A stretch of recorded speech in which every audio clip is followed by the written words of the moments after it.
Chinese community and the greater Asian community are holding on to hope. KMUH's Bailey Yang spent the day talking to them. She joins us live in Colombia with their reaction. The flyers in my hand is the same as this one that have been up here for 4 months.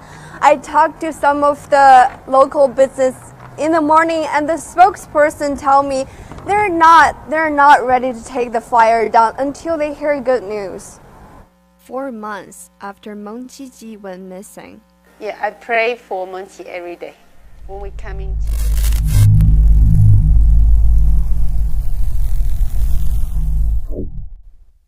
Perkenalkan, gadis cantik ini bernama Meng Qiji. Dia lahir pada tahun 1991 saat kebijakan satu anak di Cina masih diberlakukan. Sehingga kedua orang tua Meng Qiji hanya memiliki dia seorang. Karen dan Xiaolin Ji sangat menyayangi putri sematawayang mereka. Apapun hobi yang digeluti Meng Qi, mereka selalu memberi dukungan dan semangat. Meng Qiji yang selanjutnya kita panggil Ji ini dikenal sebagai pribadi yang aktif, memiliki rasa ingin tahu yang besar, serta mempunyai beberapa hobi, diantaranya melukis, membuat kaligrafi, fotografi, hingga bermain alat musik tradisional Tiongkok yaitu eru. Pada tahun 2012, Ji berhasil meraih gelar sarjana jurusan Sains dan Teknologi dari East China University. Ji tergolong anak yang pandai dan ambisius perihal pendidikan. Demi nantinya mendapat pekerjaan bagus, Ji sampai memutuskan untuk melanjutkan pendidikannya di luar negeri. Dia melanjutkan S2 di University of Missouri di tahun yang sama setelah dia lulus S1 yaitu tahun 2012. Dengan demikian, dia terpaksa pindah ke Columbia, Missouri. Sebelum Meng Qiji terbang ke Columbia, dia telah berjanji kepada kedua orang tuanya kelak bila ia berhasil meraih gelar master, dia akan kembali ke China dan mencari pekerjaan di sana. Namun, hidup ini penuh dengan hal-hal yang tidak terduga yang kadang membuat rencana berubah, seperti yang dialami Ji saat itu. Pada tahun 2014, Ji lulus dengan nilai sempurna. Dia resmi menyandang gelar master di bidang teknik mesin dari University of Missouri. Setelah lulus, dia bukannya pulang kampung seperti janji dia ke orang tuanya, tapi malah mencari pekerjaan di tanah rantau. Dia kemudian diterima bekerja di sebuah perusahaan bernama Nanova sebagai material engineer. Di sanalah dia pertama kali jumpa dengan seorang laki-laki bernama Joseph Elledge yang kemudian akan menjadi suami Ji. Joseph merupakan seorang mahasiswa dari University of Missouri yang mengambil jurusan teknik juga. Di perusahaan Nanova, Joseph menjadi pekerja paruh waktu sementara Ji adalah atasannya.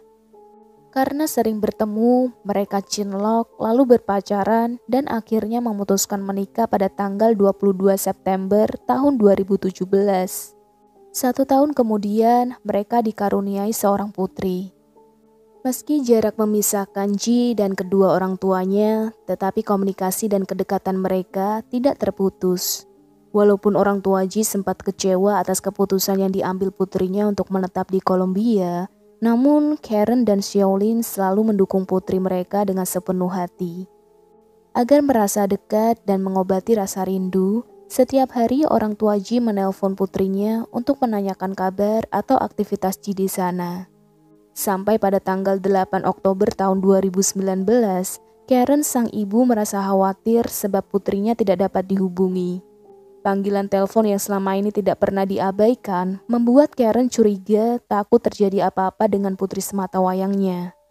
Karen lalu menghubungi menantu dan besannya, tetapi tidak ada jawaban juga. 2 hari berikutnya, yaitu tanggal 10 Oktober, panggilan Karen tidak kunjung diangkat-angkat oleh Ji. Semakin cemas, Karen meminta bantuan teman Ji untuk mampir ke rumah Ji dan memeriksa keadaannya.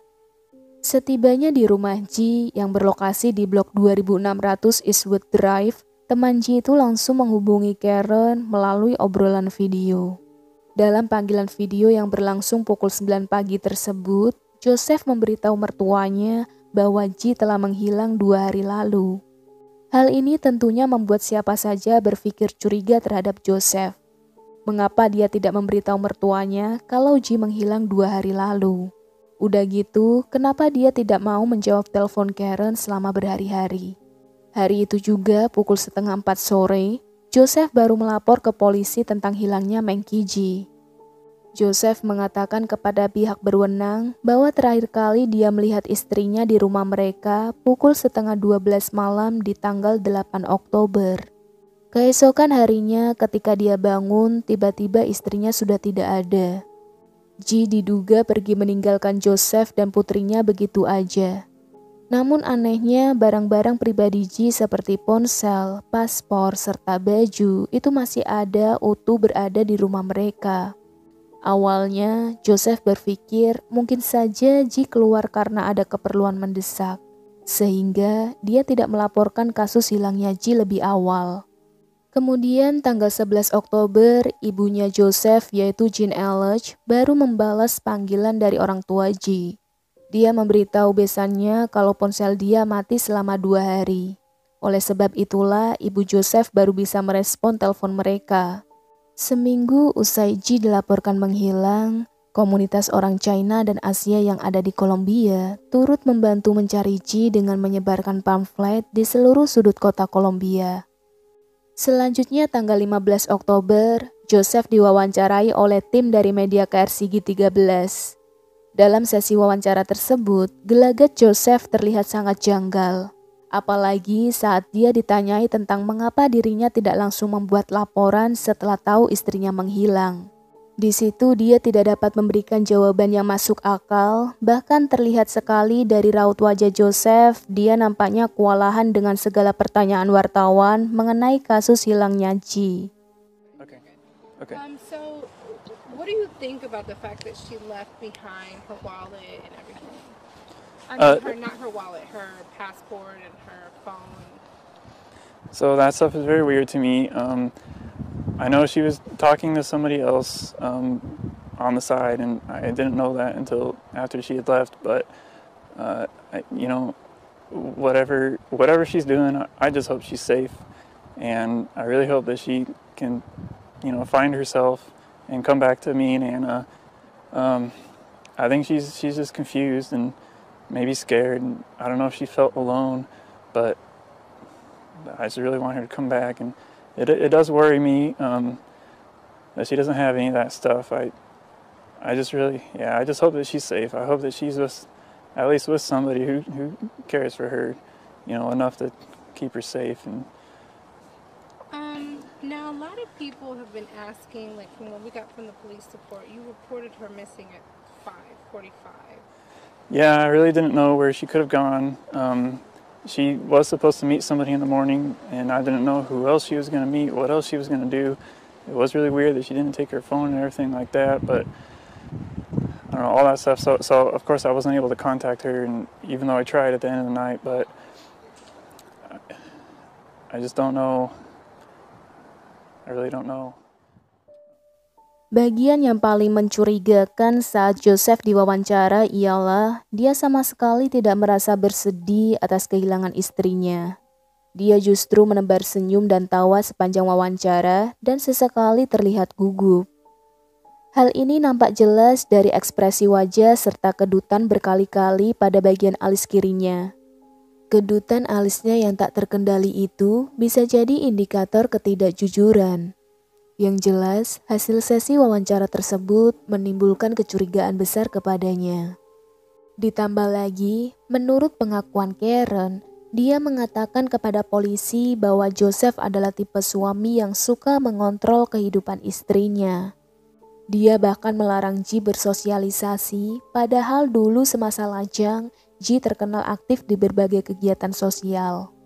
Selain itu, apabila Ji ketahuan keluar rumah dalam waktu yang lama, maka Joseph gak segan-segan akan memarahi istrinya tersebut.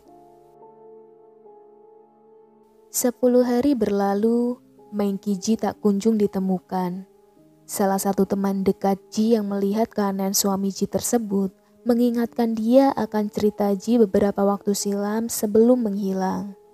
Jadi, Ji pernah bercerita kepadanya melalui email yang dikirim pada bulan Februari tahun 2019 tentang memar berwarna ungu dan kuning yang Ji temukan di pantat putrinya. Ji memberitahu temannya bahwa dia mencurigai Joseph yang telah membuat memar tersebut. Tadinya, Ji berniat akan melaporkan hal itu ke polisi. Namun dirinya berubah pikiran dan memutuskan untuk memberi satu kesempatan kepada Joseph sebab suaminya berjanji tidak akan melakukannya lagi. Cerita Ji tersebut dilaporkan temannya ke pihak berwenang pada tanggal 18 Oktober tahun 2019. Polisi kemudian mendalami kasus itu dan menyelidiki adakah keterkaitan hilangnya Ji dengan masalah yang mereka hadapi sebelumnya. Dari hasil pemeriksaan iPad milik Ji, polisi berhasil mengantongi bukti foto serta video memar pada putrinya. Sehingga tanggal 25 Oktober, Joseph ditangkap atas tuduhan tindakan tidak senonoh saat dirinya hendak pergi ke Blue Spring, Missouri untuk perjalanan akhir pekan bersama putri dan ibunya. Di hari yang sama, pihak berwenang mengeluarkan surat perintah atas penggeledahan rumah Joseph. Di sana, polisi menemukan sebuah surat yang diduga tulisan Joseph berisi tentang permasalahan rumah tangganya. Isi surat tersebut menggambarkan curahan kekecewaan Joseph karena Meng Kiji tidak menuruti permintaannya. Namun, surat itu tidak memberikan clue di mana istrinya berada dan apa yang sebenarnya terjadi antara Joseph dan Ji. Berkaitan dengan kasus yang dituduhkan kepada Joseph mengenai tindakan tidak senonoh terhadap putrinya sendiri, dia mengaku bahwa benar memar di pantat Anna itu akibat perbuatannya yang katanya gak sengaja mencubit terlalu keras ketika dia menyuruh putrinya berhenti menangis. Akan tetapi, pihak berwenang mengklaim memar tersebut tidak hanya disebabkan oleh cubitan biasa, bisa jadi malah lebih parah dari itu. Pada tanggal 28 Oktober, Joseph didakwa dengan satu tuduhan, yaitu telah melecehkan putrinya. Atas perbuatan tersebut, Joseph ditahan di penjara Bonny County dengan uang jaminan sebesar $500.000. Di tanggal yang sama, orang tua Ji terbang ke Kolombia untuk memperjuangkan hak asuh atas cucu perempuan mereka. Lalu 1 minggu lebih setelah melalui serangkaian proses, Karen dan Xiaolin Ji berhasil mendapati hak asuh cucunya meski harus berbagi hak asuh dengan besannya. Tetapi setidaknya mereka lega karena dalam keputusan final, Joseph tidak diperbolehkan bertemu dengan putrinya tersebut. Selama Joseph ditahan, polisi terus berupaya menyelidiki kasus hilangnya Ji. Mereka yakin bahwa Joseph pasti terlibat dalam kasus ini. Ketika para penyidik memeriksa sinyal dari ponsel Joseph, mereka menemukan beberapa titik lokasi Joseph yang terlihat tidak wajar. Sehari setelah Ji menghilang, yaitu tanggal 9 Oktober, Joseph terlacak mengunjungi beberapa daerah berhutan terisolasi, yaitu antara Columbia, Jefferson City, dan Kingdom City. Berdasarkan data tersebut, terdeteksi bahwa Joseph telah menghabiskan waktu sekitar 45 menit di dekat Sungai Lemin yang mana waktu tersebut mendekati waktu Meng Kiji dinyatakan menghilang dari rumah. Saat ditanya sedang apa dirinya di sana, Joseph menjawab kalau kala itu dia sedang jalan-jalan bersama putrinya di area tersebut. Sementara, berdasarkan catatan telepon Joseph, tanggal 9 Oktober, dia mengirim sebuah pesan ucapan ulang tahun kepada ibunya. Selanjutnya, dia mengirim pesan ke temannya untuk membatalkan janji temu mereka pada hari itu, tetapi Joseph tidak memberikan alasan mengapa dia tidak dapat hadir. Joseph kemudian mengambil kunci mobil milik Ji yang juga berisi kunci rumah, lalu dia pergi keluar bersama putrinya. Fakta bahwa Joseph meninggalkan rumah dalam keadaan terkunci untuk waktu yang cukup lama serta membawa kunci rumah dan tidak meninggalkan catatan apapun untuk istrinya, menandakan bahwa Joseph tidak mengharapkan istrinya kembali atau bahkan dia tahu Ji tidak akan pernah kembali ke rumah. Lalu keesokan harinya, yaitu tanggal 10 Oktober, teman Joseph yang bernama Dawai mengirim pesan kepadanya pukul 8:30 malam untuk menawarkan bantuan mencari istrinya yang udah 2 hari gak pulang-pulang. Dawai bahkan bersedia menghubungi rekan-rekannya untuk membentuk tim pencarian, namun tawaran tersebut ditolak. Joseph mengatakan kalau dirinya kelelahan dan sudah melaporkan kasus hilangnya Ji ke polisi. Dawei menawarkan bantuan sekali lagi, tetapi pesannya diabaikan. Di waktu yang bersamaan, Joseph malah mengirim pesan ke saudaranya untuk ngajak mabar game online. Kala itu, Joseph sama sekali tidak memberitahu ibu dan saudaranya kalau istrinya telah hilang. Dia bersikap biasa seolah-olah tidak terjadi apa-apa. Yang lebih parahnya lagi, Joseph bukannya khawatir mencari keberadaan istrinya, dia malah mabar game online semalaman suntuk. Bukti lain ditemukan saat polisi memeriksa ponsel milik Meng Qiji, yang mana terdapat rekaman pesan suara yang berisi Joseph mengutarakan kekesalannya pada Ji dan berkata dia sangat ingin bercerai. Joseph menyuruh Ji balik ke kampung halamannya dan berkata seperti ini, "Aku siap untuk mengakhiri hubungan kita." Dalam rekaman pesan suara tersebut, Joseph mengancam Ji untuk tidak membawa putrinya pulang ke Cina. Apabila itu terjadi, Joseph akan mengubur Ji hidup-hidup. Berdasarkan temuan bukti-bukti baru itulah, pihak berwenang mengumumkan kini Joseph ditetapkan sebagai tersangka utama dalam kasus hilangnya Meng Qiji. Fakta bahwa tidak adanya aktivitas di beberapa rekening bank milik Ji setelah tanggal 8 Oktober membuat polisi berspekulasi bahwa kecil kemungkinan Meng Qiji masih hidup. Sementara tubuh Ji belum ditemukan dan Joseph bungkam tidak memberikan keterangan apapun, pihak penyidik kemudian mencoba mencari tubuh Ji di sekitar Sungai Lamin, di mana Joseph terakhir kali menghabiskan waktu di sana sehari setelah Ji dinyatakan menghilang dari rumah. Pencarian jalur udara dan darat secara ekstensif di semua lokasi yang dikunjungi Joseph antara tanggal 8 hingga 10 Oktober juga dilakukan. Namun semua usaha mereka tidak menemukan titik terang. Keberadaan Ji masih menjadi teka-teki bagi semua orang. Pada tanggal 19 Februari tahun 2020, Joseph didakwa dengan penghilangan nyawa tingkat pertama. Dan hari itu pihak berwenang merilis pernyataan Joseph kepada petugas polisi Kolombia bernama Alan Michael di hari Joseph melaporkan istrinya menghilang. Joseph mengatakan bahwa malam sebelum Ji menghilang, mereka berdebat hebat karena Ji menolak permintaan Joseph yang mengajaknya berhubungan badan. Joseph sudah berusaha membujuk istrinya dengan memijat tubuh Ji agar memicu hawa nafsunya, namun usaha tersebut sia-sia. Di situ Joseph merasa kecewa dan akhirnya mereka tidur masing-masing. Lalu keesokan harinya ketika Joseph bangun, tiba-tiba Ji sudah menghilang tak tahu entah kemana. Nah begitulah pernyataan Joseph kepada polisi. Penyidik menduga Meng Qiji dilenyapkan dengan cara yang relatif diam, tidak menimbulkan suara maupun luka. Sebab tidak ada noda darah yang ditemukan di rumah mereka. Selain itu, Joseph juga tidak memiliki luka pertahanan di tubuhnya. Karena tubuh Ji belum ditemukan, polisi masih berupaya mencari keberadaannya.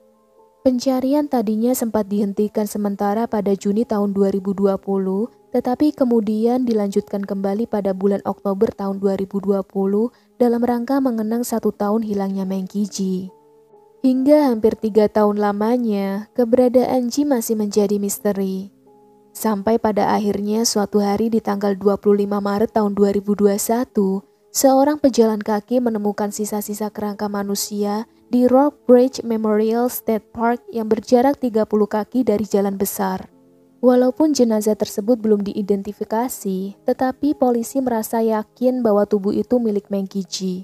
Sebab beberapa identitas Ji seperti SIM, kartu ATM, serta pakaian Ji ditemukan berserakan di dekat jasad tersebut. Tubuh yang tak lagi utuh itu kemudian diperiksa oleh petugas medis Bonner County. Berdasarkan hasil catatan gigi dan tes DNA, menyatakan bahwa benar tubuh yang ditemukan di area Rock Bridge itu adalah tubuh milik Meng Qiji. Selama ini, Joseph rupanya telah mengecoh polisi dengan sengaja membuat sinyal ponsel agar terdeteksi di Sungai Lamin. Dengan demikian, pihak berwenang akan lebih fokus melakukan pencarian di daerah Sungai Lamin saja. Sementara untuk lokasi Rock Bridge Memorial State Park sendiri merupakan area yang tidak memiliki layanan seluler sehingga sangat cocok dijadikan tempat membuang tubuh Ji. Berdasarkan informasi yang ada di berita, kelanjutan sidang untuk kasus ini rencana akan digelar nanti 3 bulan ke depan, yaitu tanggal 12 Juli tahun 2021. Nah, menurut kalian hukuman apa nih yang pantas diterima si Joseph? Tulis pendapat kalian di kolom komentar ya teman-teman. So, sekian dulu cerita hari ini. Terima kasih banyak nih buat kalian yang masih stay di menit terakhir. Tetap jaga diri kalian dimanapun kalian berada. Semoga berita kali ini dapat dijadikan pembelajaran buat kita semua. Sampai jumpa di cerita selanjutnya ya teman-teman. Have a nice day and see you.